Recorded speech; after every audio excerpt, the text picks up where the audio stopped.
อำลาโตนางน้องหูถึงอยู่หนอต่อหอดยามในใจเย็นใจอำไหลด้วยตาปีเหมือนเลือดจึงไหลออกมาต่อหน้าใจนางหาก็ไม่ถึงเยาไปยังจอมยุ่มโคกว่าจอมเปิ้นผู้ใจใจผู้นางน้องเอาหอกแหลมตอบคำแทนใส่ใจที่แก่นนายเอา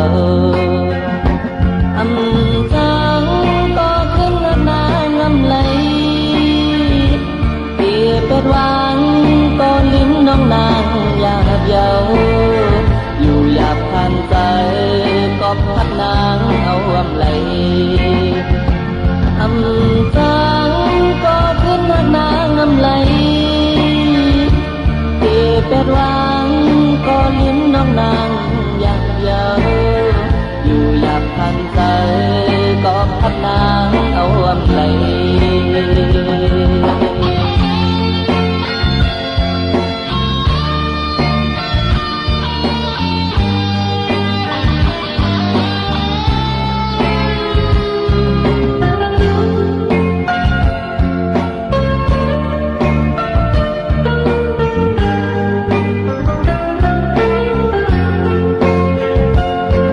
สื่อสาย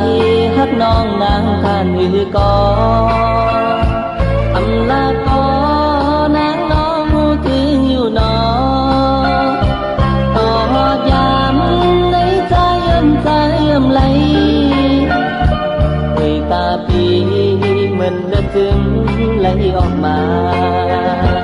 ต่อหน้าสายนางหาก็ไม่ถึงเยาไปยังจอมยิ้มโคกว่าจอมเปิ้นโปรดใจใจผู้นางน้องเอาหอกแหลมตอบคำแทนใส่ใจที่แก่นนายเอาอำจังก็ขึ้นนางอำไหลที่เป็ดวาง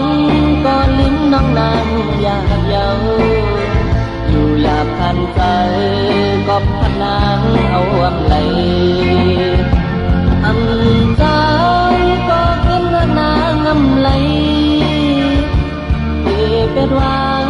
ก็ลิ้มน้องนางอยากเยาอยู่อยากผ่านใจก็พัดนางเอาอำไหลอยู่อยากผ่านใจ